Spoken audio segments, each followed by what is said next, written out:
How many items do you actually need in your inventory to make consistent sales as a reseller? Someone asked me this in my DMs recently, and I thought it was such a good question because once you understand this, a lot of things start to make more sense and it's a lot easier to make money. So, a bit of context: over the past 4 years, I've scaled my Vinted business to consistent five-figure months, and I'm really interested in the business side of reselling. So, this kind of thing is right up my street. Now, the easiest way to figure it out is by looking at one number, your sell through rate. And that's basically the percentage of your inventory that sells over a certain period compared with how much stock you had available at that time. So let's say, for example, in 1 month, I sold 90 items.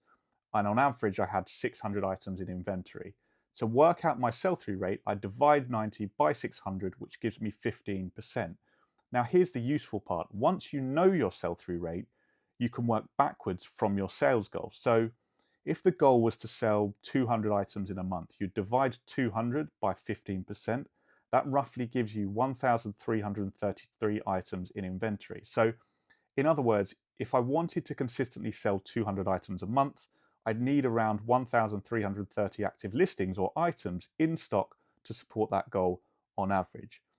And I think that's such an important shift in mindset that you see from sellers that are, part-time ad hoc selling certain items to those that are genuinely trying to achieve consistent monthly income. Because instead of consistently asking or constantly asking yourself, why am I not making enough sales?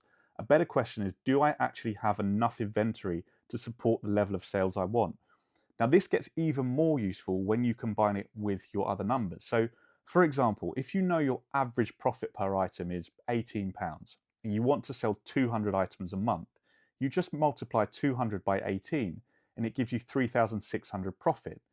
So now you're not just guessing, you can actually work backwards from your goal and figure out how much inventory you need to carry that forward and make that happen. And that's something I honestly didn't fully understand the first part of my reselling journey.